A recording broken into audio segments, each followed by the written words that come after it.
భయపడిపోయానండి. నిన్న whole day మీకోసం wait చేశాను. మీరెక్కడికి వెళ్ళారో, ఏమై ఉంటుంది, ఎప్పుడు తిరిగి వస్తారు, ఏమీ నాకు తెలియలేదు. ఆల్రెడీ 6 నెలలు ఇలాగే వెయిట్ చేశాను. మళ్ళీ పాపని ఒంటరిగా పెంచాలా?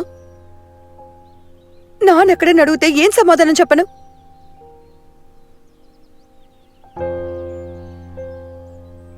ఇక్కడున్న వాళ్ళందరూ నన్నేమన్నా చేస్తారా? నా పాపని తీసుకుంటారేమో అని 100 విషయాలు నా బుర్రలో మెదులుతున్నాయి. మళ్ళీ అలా జరుగుతుందేమో అని భయపడిపోయాను.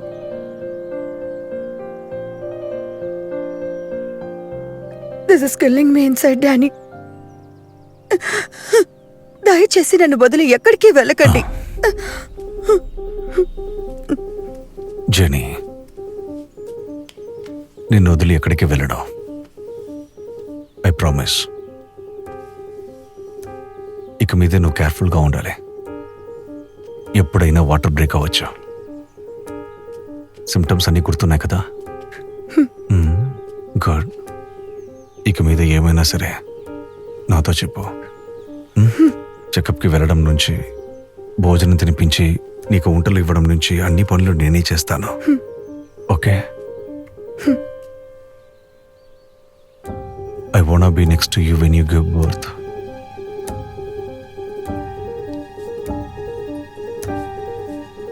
మీరు వెళ్ళిన తర్వాత సెబాస్టియన్ కనిపించలేదు. వాడు మిమ్మల్ని ఏదో చేశాడని భయపడిపోయాను. సెబాస్టియన్ నన్ను ఏం చేయలేడు జెనీ. నువ్వు అనవసరంగా ఏదేదో ఆలోచించి ఈ మూమెంట్ని స్పాయిల్ చేయకు.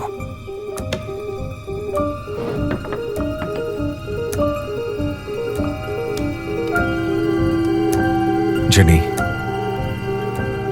కళ్ళు మూసుకో.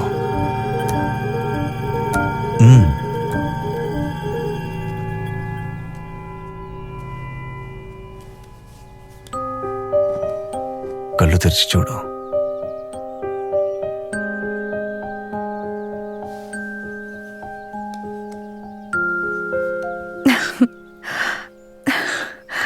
నాకు మాత్రమేనా? పాపకి?